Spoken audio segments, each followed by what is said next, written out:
Hey guys, welcome back to the channel. So this is going to be part two on this video for the module that I'm trying to repair for my good friend Paul Danner, aka Scanner Danner. This is also for one of his friends on a 2016 Camaro. This is the heating module for the passenger and the driver. It controls. It's a very small module, as you can see right here. I got everything ready to go. I got a first video if you guys wants to visit. It's a very short, I think it's like 15 minutes or so, maybe less, that I recorded on this same situation, and I couldn't reproduce. So talking more with Paul and gathering information, trying to see how can I make this react in here because it wasn't doing it. So for those that haven't seen the first video, the problem that this module is giving Paul, and I think it's a recall nationwide, but they don't have the module. So it's a lot of people that has no heating seats and they just don't care because what this does is just it creates a huge parasitic grow and then it kills the battery in one night because it's backfeeding the battery on, let's say, just I will take you over to the wire diagram in a second. Let me actually start the screen recording so you guys have a really good view of what we're going to be seeing in here and also the actual um, oscilloscope. So, right, so again, this is a very short module. So what I have right now here, and you're gonna see in a second on the wire diagram, these connector, it's very simple, two connectors. Talking to Paul, he said, I only have one connector connected and it still was doing the same. Okay, so I focus on that. That was very key information because I was trying to reproduce, uh, the lean bus and everything. No need for, and that really saved my time because I was trying to do that on the first video. Again, go and look at the video because there's a lot of good information in there. This is for those that like to work in electronics or they're find this interesting. I think this is very interesting. All right, so going back to this, in the first video, I only put one test slide as a substituted value instead of the hidden elements, and that was my mistake because while only using one, I couldn't find the issue, right? So go back and check that video and you'll see what I'm trying to do because it wasn't happening. And I'm going to show you this in a second. Let me put the phone and the camera in a tripod.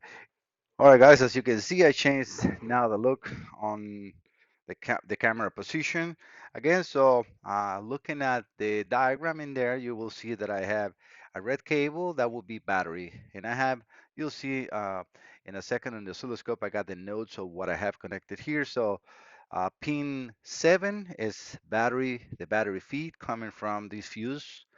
We have in yellow ignition, which is pin 10. Ground is, as you can see here, pin 8 does power, ground, and the ignition. I'm not providing no power to the ignition. So there is no ignition in here, and I will show you that in a second. Hopefully we can see here. I will be unplugging this cable connector. Actually, let me just remove it because we don't need it. So for what I'm checking right now, all you can see here, this is the lead from my Pico scope. So this will be the blue channel and that's all I'm going to have connected in there for now. All right, so going on the same thing, I have also on pins 4 and 6, I have, and 4 and 6 is blue and white. I have one test light in here. And then on pins 2 and 3, I have a yellow and a green. I got the second test light. So going on again, so you understand what is in there, pins 4 and 6 is the same module providing a ground for the hidden elements on the on the driver's side cushion and the driver's side back. So this one is providing power, as you can see here, right? And then it's providing a ground for that heating element, right? So for both heated on the driver cushion and on the driver back. So it's just one power and one ground that is shared for those two heating elements. And now going into the passenger side on the same connector, still we are in X1 as you can see here. So We're going to be talking only about X1 because that is exactly what is happening on this module. So X1, we have a ground that is providing, again, this is the heating element and the heating element. So it's providing a ground for those two heating elements on the passenger cushion and in the passenger back. And then on pin 2, the module will be closing this and providing power to make that heating element work. And that will be for the same thing, for the cushion and for the back. As you can see, this wire is jumping in here, jumping in here, jumping in here, jumping in here, but it's a steady line all the way to here. So that's what we have here, and that's what I got connected in there. So remember, uh, blue and white are on 4 and 6, and green and yellow on the other one, which is connector 2 and 3, pins 2 and 3. All right, so now I'm going to open the oscilloscope, which I have running in here. All right, so we have, again, green channel is my ground. You will not be able to see, but I have the green channel just to see if it was something happening on the ground. We have right now on the ignition, which is the blue channel, as you can see here. Oops, sorry. Blue channel ignition, red channel battery, and green channel the ground. Look at this ignition. There is nothing connected to this ignition. You see, if I remove that cable, it goes to 0. And this is my picoscope cable. So that's it. Immediately, boom, it's up into full battery voltage. And that's exactly what is happening. This is exactly what Paul is experiencing. Is backfeeding and keeping the car up, waking up a whole bunch of other components and modules, and then creating a huge parabolic draw. So again, the battery voltage, this is the battery voltage. As soon as we remove this will be all going away because obviously this is the battery voltage. This is the one is providing the power. Oh, I'm still showing something in there because my test lead is still connected. As you can see here, now it's no power because I unplug everything. So it's just the way I have my setup in here. So the power is right there. As soon as I connect it, boom, up. And then you're going to say, okay, well, how do you know it's one of the hidden elements and not the other one, right? So again, substituted values, things that Paul always teaches. Use a test light. Don't just go over the flow charts. He is a great guy that I have learned so much from him. He brought me up to a level that I needed because, I have a really good foundation from my father teachings in Costa Rica and from my own, I don't know, like aptitude to looking for more and more. I always love to learn and study and everything. I love to do my homework. I love challenges and like this. This is a lot of fun and it makes me really happy to be able to reproduce and to find a problem. All right, going back to what we have here. All right, so I'm going to remove the test light that we have on pins 4 and 6. So as soon as I open one, as you can see, it went down. Right now we have on that wire nothing. So we have a problem on 4 and 6, right? As soon as I plug that in, so the issue is as soon as, and I mean, this is meant to have a heating, you know, a, a heater on the seat. So as soon as I plug that in, boom, back again to battery voltage, right? That's what we got 12.6 in here. All right. If I remove the other ones on 2 and 3, which is these orders, this light,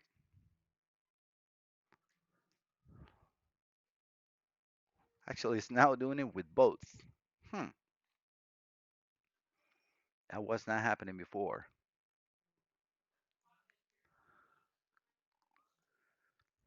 But let me do a test.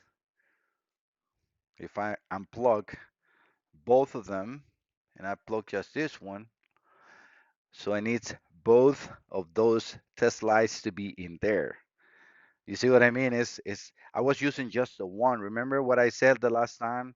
When I was using just one test light, this is exactly my mistake last time. And you can see it right now on the oscilloscope, which is great because I had the screen recording. Nothing is happening. As soon as I plug this one on, boom, up. It needed to be both of those in there. It needed to be because if I have just the one, it will be dropped. It doesn't matter which way I unplug. You see that? Because right here goes up. If I unplug this one, goes down again. So it's shorted. As soon as it has these loads in there, it's shorting out. I still have to work on the designs and see exactly why it's doing that.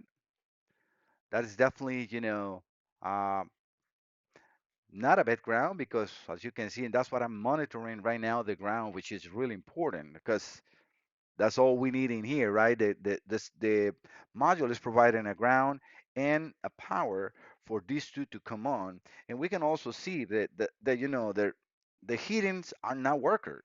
I'm not working. Neither of the heaters are working. And now that I also want to do is I'm going to put the ignition on. Because right now we have no ignition on. So I'm going to set the ignition on, which it shouldn't change anything because we have what we need as far as the module, right? Because it's backfeeding that in there. Well, this will be very impossible because right now we got a battery. I mean, an ignition, so it will be no change for me disconnecting or connecting anything because we have the ignition. Yeah, this says it's not going to be any good for to have it the ignition in here. But it's still, I want to see if by me connecting anything now here, nope, we still got the problem. So I did power up correctly the module just to see if it was any change. No. But like I said, it doesn't matter which test light you unplug. Remember, this is one side and that is the other side. As long as I have both connected, this is going to happen. If I have one only connected, it will never show up, as you can see. I am so happy that I'm now be able to reproduce because I'm now going to be trying to fix this up. Definitely, this is, I mean, I am very happy. I was looking forward to even acquire a new module of these ones to, use my curve tracer. And I want to share, a lot more information with you guys because I did find, let me see how long is this video going on right now. 13 minutes, not so bad. I was able to find, a lot of information, not from that little microprocessor, but we have, let me see, seed module transfer shit. This is not for this. I can actually remove this from here. This was for my brother in Costa Rica who was looking for information, and I'm always helping it. All right, so we have on these. We got a Prophet. Yeah, this one, the Prophet. This is what they call Prophet. These are these drivers that we have here. Let me get a tool to point, and they're made for automotive. All these ones right here are called Prophets. So these are very prone, and this is what I also want to share this information with you guys in here. I also let me just go. Uh, do, do, do, do. Is this the right one? Yes. All right, so we have two outputs. As you can see, this is a 5-pin uh, IC, let's say, or MOSFET. It's almost like a MOSFET, but it's called Prophet. So these have two outputs, which are the two outside ones. Then we have on pin 2 an input. That input, if it's grounded, it should make this light up. And one of the things that Paul has told me is his friend said that the heater seats they never work. We have a battery voltage. We can check in here too. I can, use a multimeter and then check that. And then that pin 4 that you see it as a IS, that's such current sense, on the output, on that output is coming as a feedback for that little, or the other I see on the other side, we cannot even call that microprocessor because it's not, but it's a smart IC, which is a pre-driver for all these. This is the one in charge to receive the link messages, and then based on that, activates these switches. That's exactly what these are, switches. All right, so I found this information on the other side, and I'm not trying to go too deep on this one, but I will show you on as much as information I have found also too, because I have also, this is for the Prophet. I should have show you this. This is information. You see, if number one, not showing all outputs will be considerably increase, will considerably increase the on-state resistance, reduce the peak current capability, the clamping capability, and decrease the current sense accuracy. So yes, these output, and I checked those already. All these output are uh, shorted together because they're the same output. So you can, if what they're trying to say in there is that you can run one of these when it will be strong enough to do what it's supposed to do. But if you do it like that, you reduce the resistance on here. So it's that's why they're saying that in there. So it's this is a good information. And then the other one that I was going to show you, but it's in the other page is it's a MOSFET, it's an N-channel MOSFET. Again, everything is automotive, and I was able to find the information, and I can show you guys what a power drain and a source is for the MOSFET N-channel that type, and I can activate these ones as well. And that is something that we can do.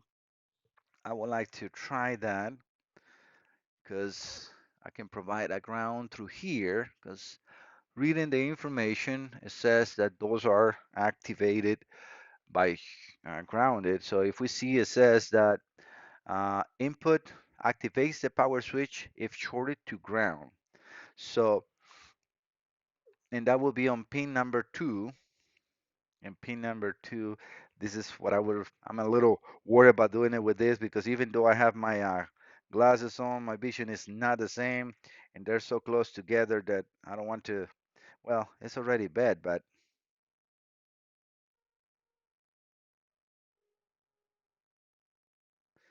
nothing in that one,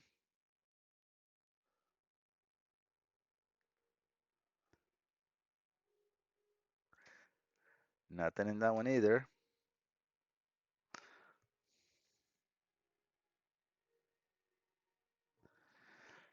So let me then, because the only thing that we don't have, and that's probably why it's not working, is that I don't have an